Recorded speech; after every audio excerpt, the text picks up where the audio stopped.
So today, it's all about Feuillard's Methode du Jeune Violoncelliste, lesson number 22.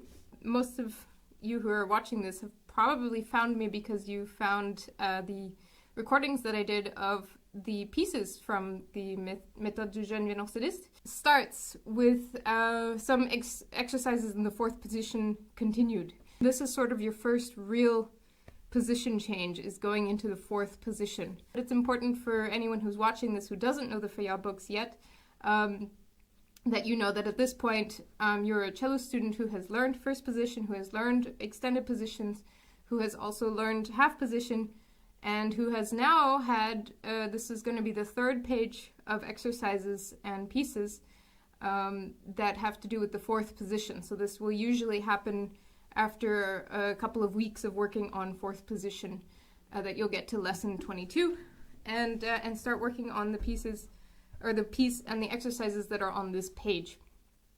The first exercise is a pure shifting exercise, and it will go measure by measure, and the first measure goes like this. And that's, then we'll repeat that.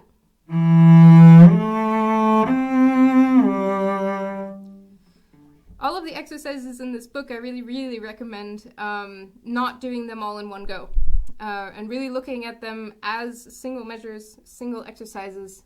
This is just the way that they're written in like sort of a line that looks like it's a line of music with just a whole bunch of repeat signs, is misleading. It's really just a way to save paper and space. But in any case, that's what I would suggest. Doing the exercise once, just figuring it out. When you're first doing this exercise, if you're not yet used to doing fourth position shifts, or you were just trying it for the very first time, always feel free to leave out slurs when you're learning anything for the first time. If the slurs are sort of the thing that are messing you up, then leave them out first. So feel free to just try the exercise, even with a break in between. Do the shift. Make sure it's in tune. You can double check it with the A string, because that's right next door. Just round up your finger a little bit. You can even play them at the same time if you're comfortable doing that, or play them one at a time. Always remember that you play your reference note first, and then your fingered note.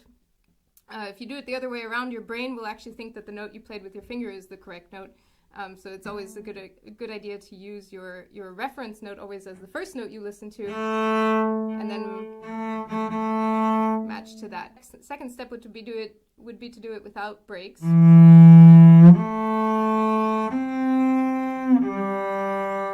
if you're having trouble catching that first finger, then definitely make sure that your thumb is hitting the end of your neck, and that you practice memorizing what that feels like. Everybody's cello neck ends differently. The curves are not standardized, which means that on every instrument you're going to play, this might be slightly different actually, the feeling that you get when you hit the end of the neck. Some will be closer or further away from the A that you're looking for here on the D string. And so you're going to want to just double check that. Anytime you get a new cello, it's always a good idea to go and find your fourth position, find out where it is on that cello, and then you can memorize it and use it always on that particular instrument. So once you can do that shift without breaks, then try it with the slurs.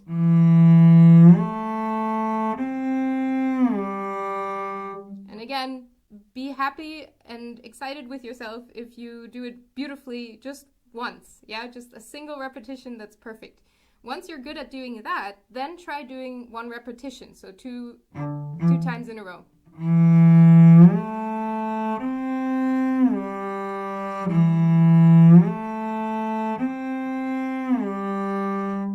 And by the way, speed here is also not really all that relevant. If you need to do it slowly, do it slowly. If you can do it a little bit faster, go ahead and do it a little bit faster.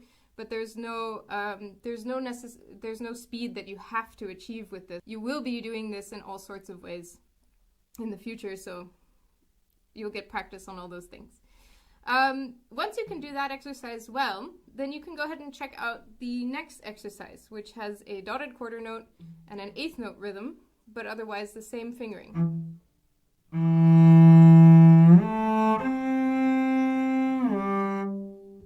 So I'll do that 2 times in a row so that the 8th note rhythm is clear also at the end of the bar.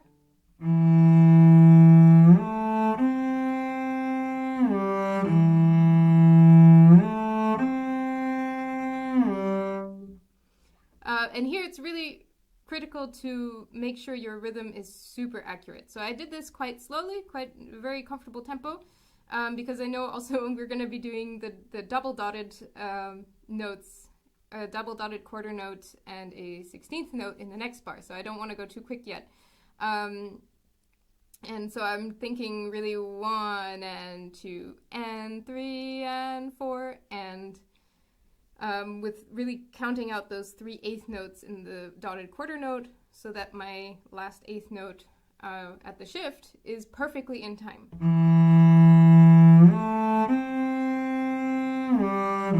and 2 and 3 and 4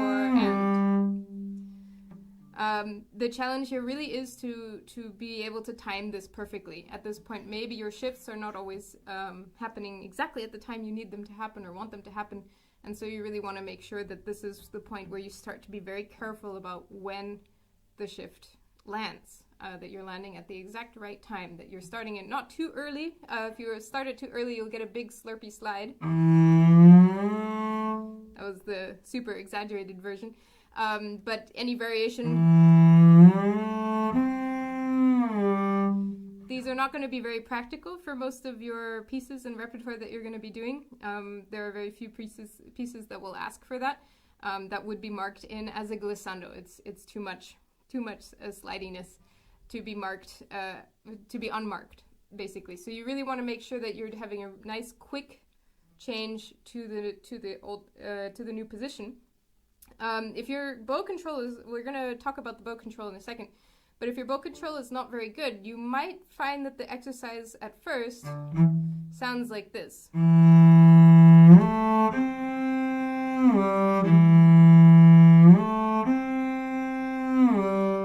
So you do get a bit of a slide, but it's quite short. We do shifts where you can hear them, and we do shifts where you should not hear them. And so we'll talk about that. It's a combination. It's going to be the bow that actually in the end takes care of that problem for us. Okay, so once you've gotten that exercise 2 times in a row beautifully. By the way, if you want to repeat more often, that you can do more than 2 times in a row each measure, that's totally fine, but I wouldn't do more than 4 repetitions in a row. If you do more than 4 repetitions in a row, usually your concentration will start to kind of flag a bit. You won't be quite as focused as you normally would have been, and you'll start making mistakes just because you've gotten a bit tired or distracted. And so I think it's always worth it to do short repetitions with little breaks in between, so that you can always gather your thoughts, analyze what you did just now, and then take a new decision. Why are you going to repeat this again? You're repeating it again because you want to essentially kind of rote memorize it. You want to get used to the motion, be able to do it without thinking too hard. But at any point, basically for me, the thing that means that I can move on to the next exercise is that I'm feeling comfortable. Like when you try a new exercise, it feels like you just barely made it. Like it's so hard that you just barely made it to the shift, and you just barely made it down. And maybe it sounds fine even, but it felt really dangerous. It felt like at any moment everything was just gonna crash and burn, and you were gonna mess up your shift. So you want to kind of practice it enough that you're starting to feel comfortable. It might still feel like a challenge, but it should feel like a challenge you're mastering, that you're getting used to it, that you feel like you can do it 2 or 3 times in a row, and you don't feel like you're about to mess it up at any point. That takes us to exercise 3. So now you've done the quarter notes, you've done dotted quarter note, 8th note rhythm. Now we're going to do double dotted quarter note, 16th note rhythm.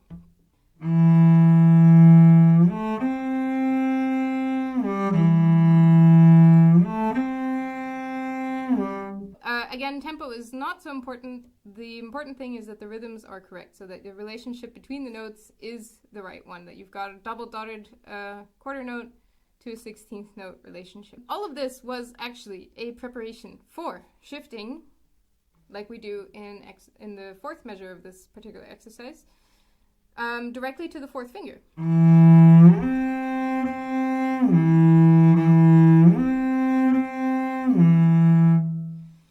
So the idea is that by finding your reference with this first finger, you establish the fourth position as a whole, which helps you find a much better reference point for your fourth finger. If you shift up with just a fourth finger that exists by itself in the universe, you will probably not find the note, because that poor fourth finger, you just told it to like go out there and find that star somewhere over there. Which is very, very unclear directions. If you want something to actually go to the right place and find the right star, then you should probably give it some exact coordinates. Go exactly to this latitude and this longitude.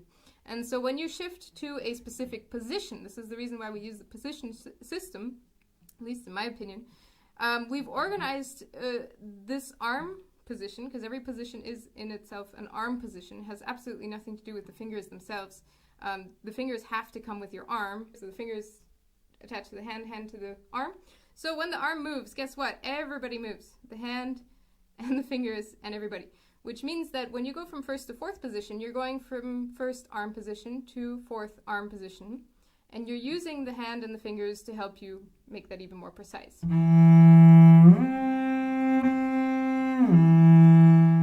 This exercise, if you're having trouble with getting directly to the fourth finger, you can try essentially a sort of a ghost note variation of this exercise, where you shift to the fourth position first finger, then put your fourth finger and continue the bow. So it's like you just froze in time, and then you go again to the fourth finger, just like you had done before. But then don't play the fourth finger, take it off and play the first finger.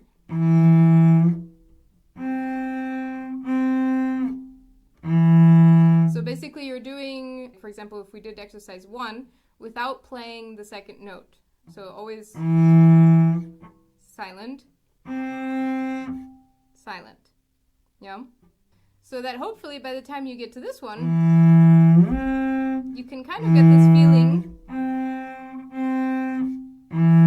that you can go smoothly from one to the other, because you're still using the reference that you had built up from the previous exercises of the first finger as a helper note in the fourth position, and the fourth finger as a helper note in the first position. What you want to make sure is that the old finger is the one that does the shift in this case, just kind of the way that you did in the exercises.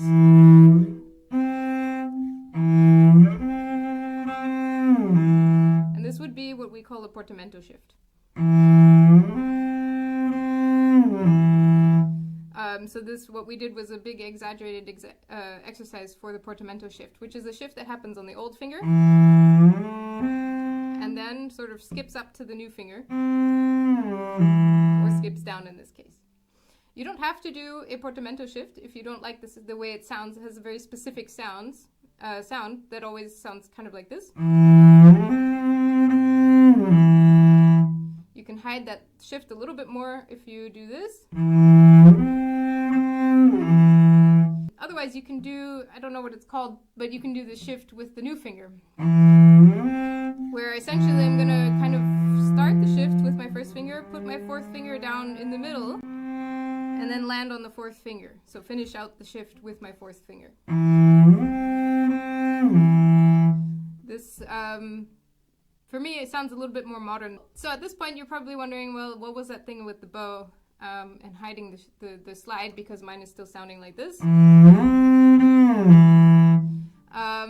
So the most important thing is that you should know that you can never take away the sound of the shift if you're not lifting your bow up from the string or stopping the string or whatever. And if you stop the string, then your slur will no longer exist.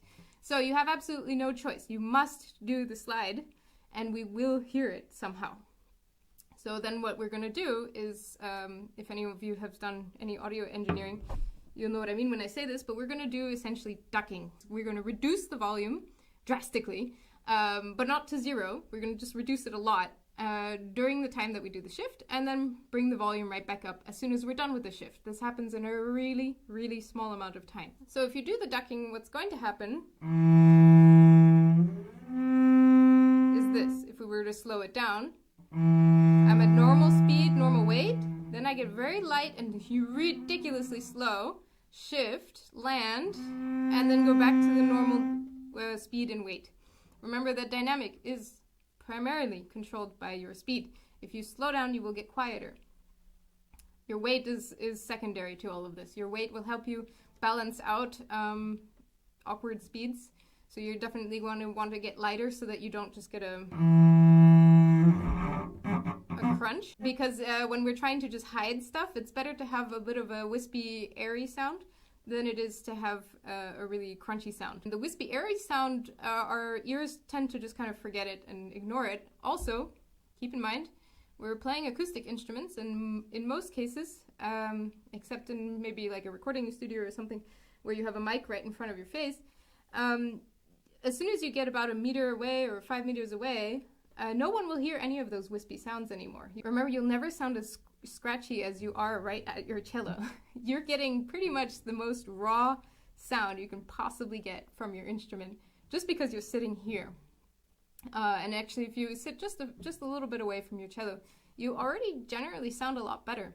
Record yourself with the recording device not right next to you, and you'll see all that smooth sound that you'll suddenly be creating without having changed anything. Let's go back to the ducking. So I'm going to slow down and lighten up just as I do the shift. This will make the shift sound.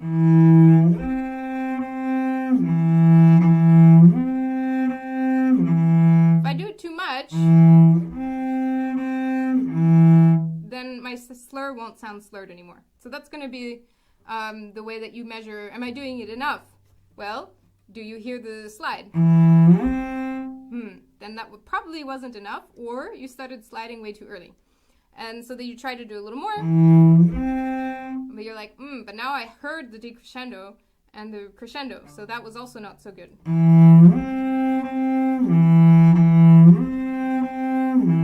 And then you can kind of play around with that and find the amount of slide that you like to hear, the amount of ducking you kind of want to have, how much you want to hide your shift, and how little you want to slide your shift. It is some pretty fine bow control, and so I really would recommend spending a little time just playing around with that. So the next exercises continue to practice this exact same shift with different fingers. So if we get to exercise 5, we do sort of the same thing, now with the second finger.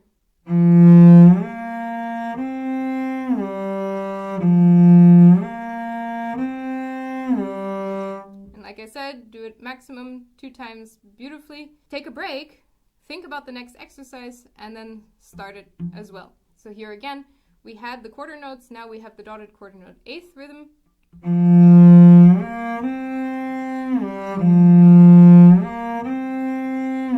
The preparation for the essential, the portamento kind of shift.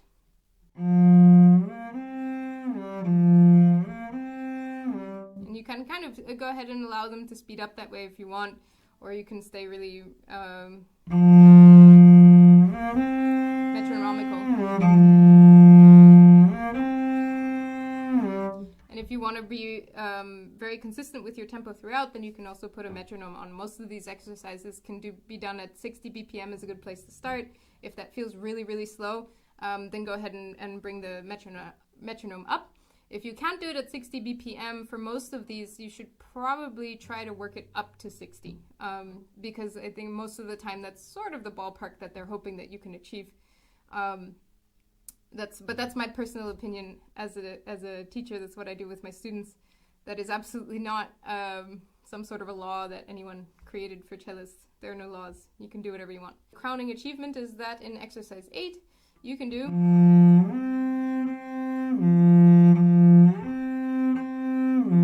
either with the portamento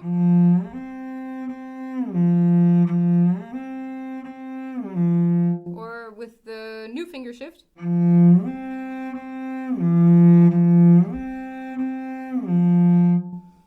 And then we do the exact same thing in exercise 9, now with the third finger. So remember, these exercises are almost always totally mathematical. Some programmer could have come up with them. We do this exercise with first finger, and then we do it with the second finger, and then we do it with the third finger, and then guess what? We're going to do it with the fourth finger. That's all they are. You can always create your own, and One of the things you can also do, by the way, that's not really written out explicitly in this book, is you can always just do any of these exercises on a different string. Just pick the same fingering. So for example, we had just done the second finger, fourth finger, exercise 8. You can just do it just as well on the other string. If you like to be able to do all the things, if they make sense to do it on a different string, go for it. Be a little bit off the page and out of the book, and just paying attention to how your cello works and what does it sound like, and really focus on what the notes are. So the next exercise is the little exercise 9. So again, we're doing the same format. First, third finger, fourth finger, fourth finger.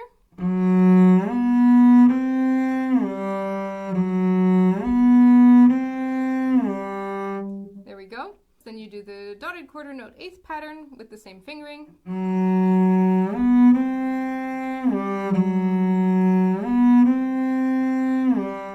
And then the double dotted quarter note 16th note pattern.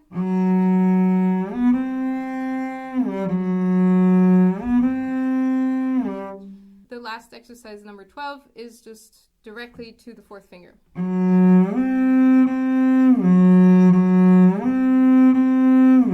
Again, either with the portamento or with the new finger shift, try to be extremely consistent. Choose which one you want to do. So now I want to do the portamento. I do the portamento, both directions.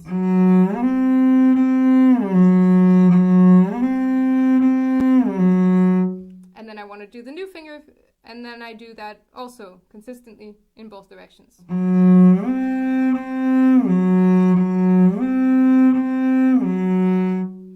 And then the last note just kind of resolves all of that.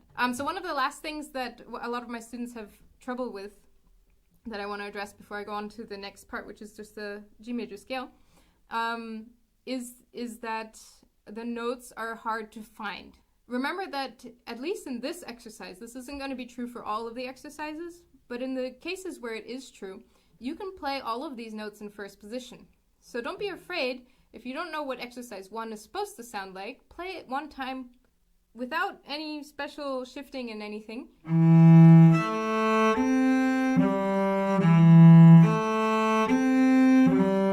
And then match that.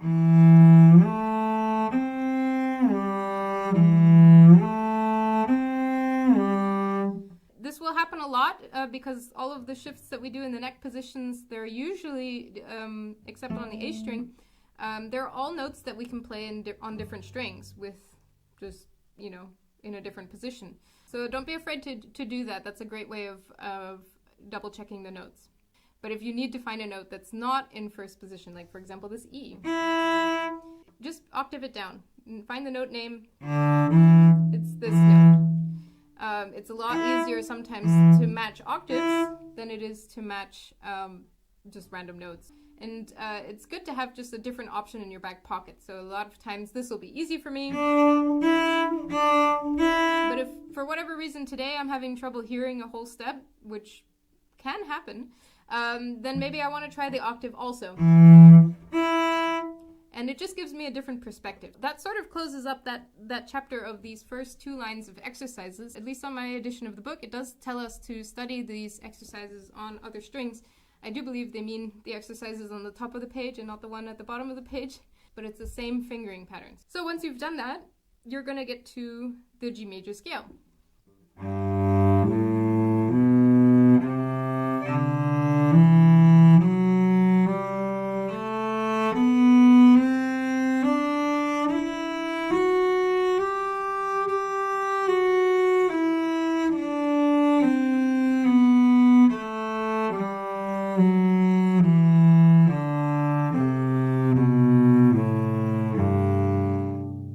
You might have done a G major scale at this point before, but you probably hadn't done it in 2 octaves.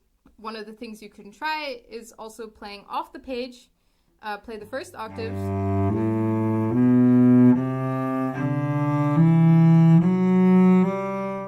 With actually any slurring pattern, we'll get into that in a second. And then play the second one.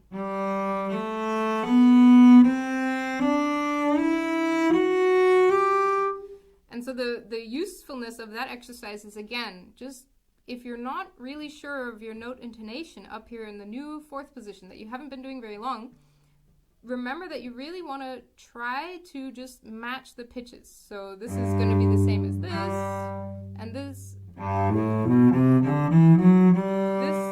G is going to be the next octave, right? So these octaves can be stacked up on each other, can kind of make that connection in your brain that makes it realize, oh, this is the same thing. So we're not just playing 16 notes all of a sudden, we're just playing 8, and then the same 8 again, but high.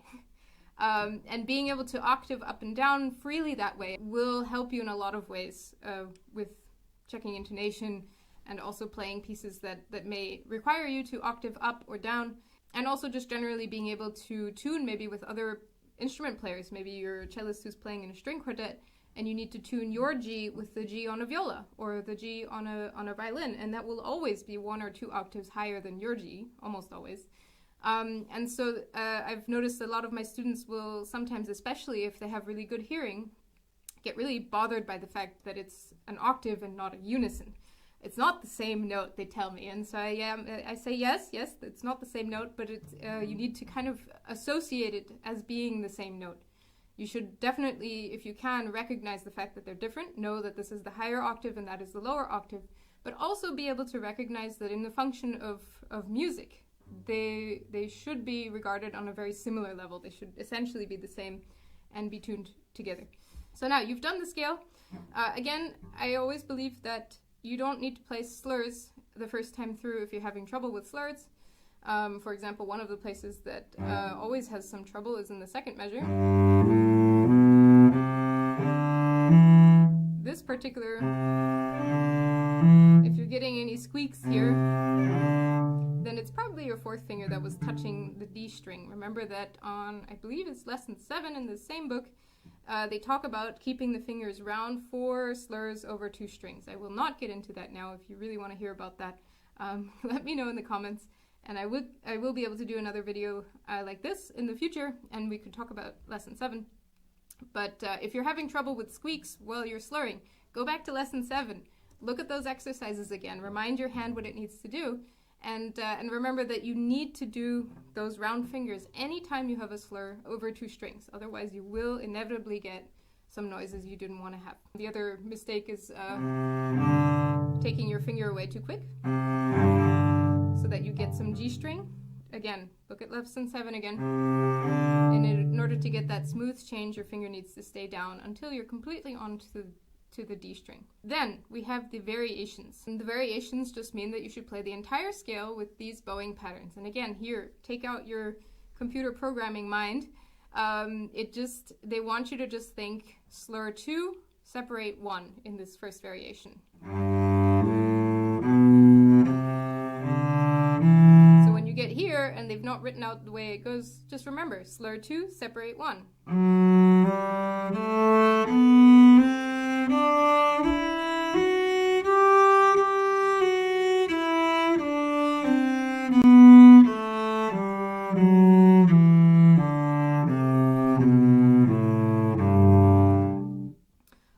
Again, one of the earlier pages in the book, they've talked about uneven lengths of your bows.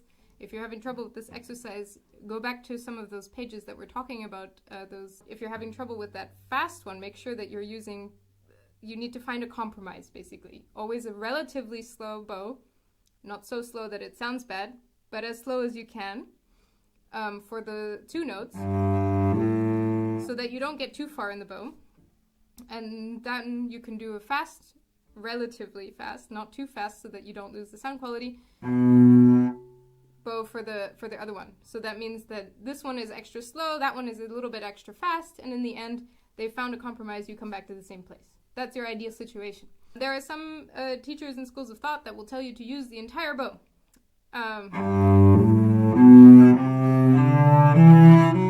In this speed, that sounds not so good in my opinion. It sounds a bit uncontrolled. So I would definitely, if you're going to do an entire bow, then do the whole exercise a bit slower.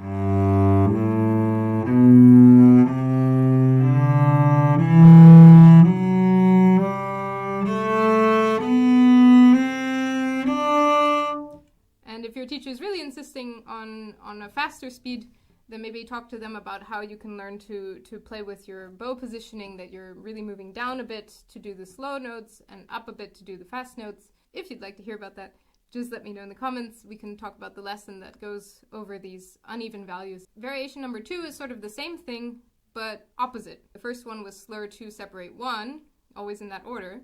And now we're going to start with separate 1, slur 2.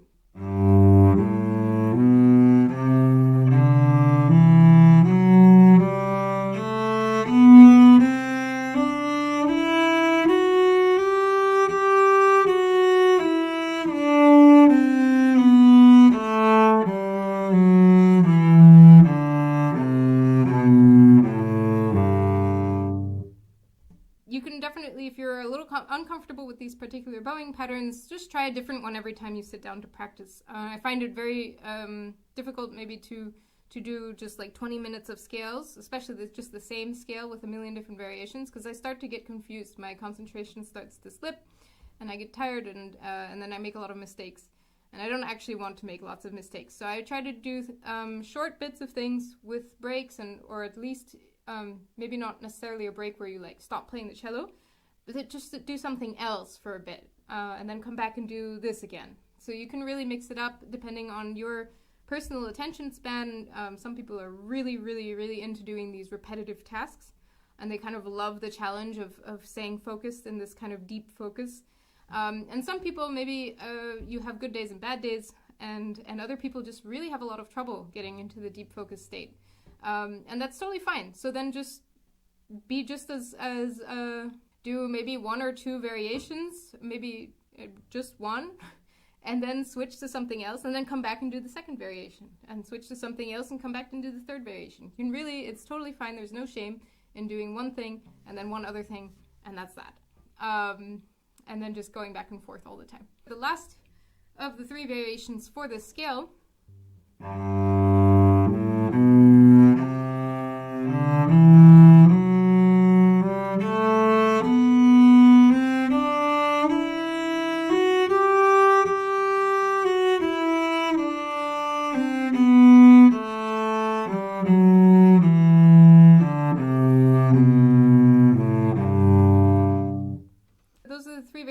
that they suggest on this particular page for this particular scale. My personal preference is always to pick a scale for the days. I always start with a scale, one scale, and most of the time I'll do a whole bunch of variations with it. Some arpeggios and maybe some intervals, but I could also just do the single scale if I don't have very much time. It helps me warm up. You can be really smart about it and always pick the scale of the piece that you're about to practice. It helps support your piece learning. For example, the Larghetto von Händel at the bottom of this page is in fact in G major. So they're kind of hoping to get you into this habit of thinking about the scale of the piece, in other words, the key of the piece, before you start the piece. For the most part, by and large, you will always have the same fingering patterns that happen in the same keys. And that's what scales are good for. Arpeggios also help because you'll notice that most of your music, most of your melodies are always using half steps, whole steps, and thirds. And sometimes they'll use fourths and fifths. But most melodies will stick to these 5 intervals for the most part, and only in very few special moments will it have sixths, sevenths, or octave jumps that happen, or anything larger than an octave also. These happen a lot less. I'm going to pull up my video of this particular piece, and I will play along with the exercise.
of the main things that some people have trouble with. We'll go backwards. One of the last things that happens in the piece is 4 measures from the end.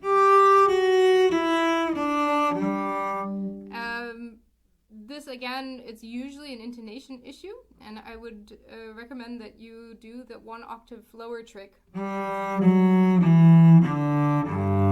what it's supposed to sound like, so then do back to back. And if you're having trouble with this shift, remember the exercises that you were doing from here.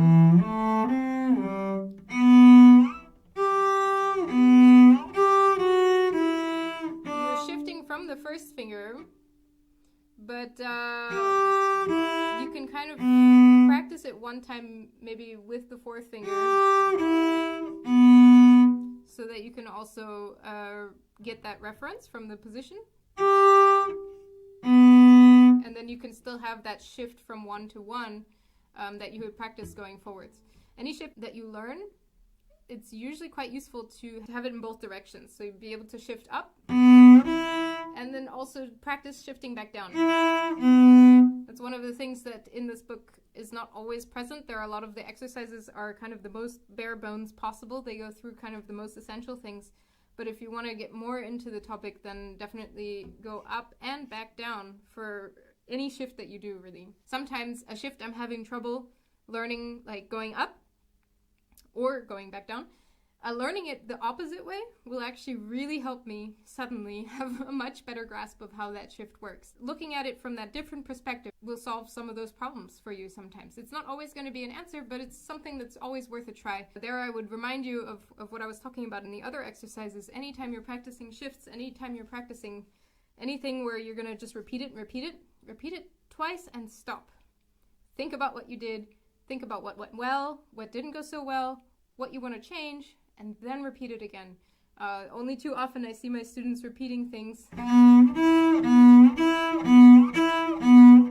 And inevitably, after the 4th or 5th time, at the latest, things start to get really sloppy. And it's kind of unfair. I get sad for my students actually when they start repeating so often that they start messing up. Because often the first 1 or 2 or even 3 times were perfect, like really, really good. But, if you've done it beautifully once, great. If you've done it beautifully twice in a row, you're awesome. If you've done it beautifully 3 times in a row, you've really learned it, because the chances of you doing something 3 times in a row perfectly are no longer luck. 1 time, I hear you, it could just be luck. 2 times, it's already probably not going to be just luck, but sure, if you want to be really sure, do it 3 times in a row. More than that is really usually not helpful, because you'll get tired and sloppy, and unfortunately everything, or maybe fortunately, it's both a blessing and a curse, your body will kind of learn all the motions you do, unless they hurt somehow, because it was something that you did in the past that seemed to be helpful for you, and so it just says, okay, cool, we know how to do that. And this applies just as much to your successes, the things where you say, yes, that was right, as it does to your mistakes, which is why we always say, I'm sure you've all heard it from your teachers or from people around you, that you don't want to repeat your mistakes. You want to make sure you repeat perfect repetitions. But in order to have real perfect repetitions, you want to be concentrated, you want to have prepared properly, you want to have gone through it, the motion maybe even mentally before you start it, so that you know what to expect, you know how to help yourself be successful, and then try it. Some of the other spots that might give you some trouble are again the slurs over 2 strings. For example, there at the end of the 3rd line in my piece. Make sure your finger is nice and round and that you don't lift it up unless you absolutely need to. In this case, you shouldn't have to lift it up at all before you go to the next bit. The other high bit that goes out of first position is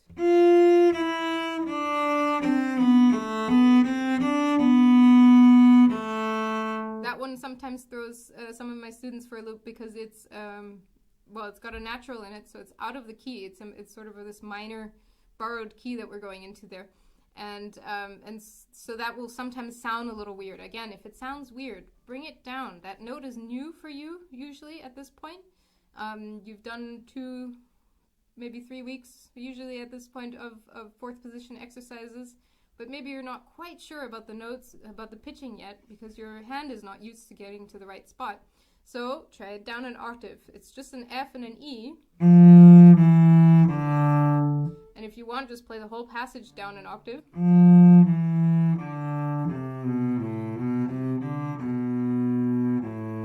Always a nice exercise. And then do the same thing right after, so that you still have it in your ear.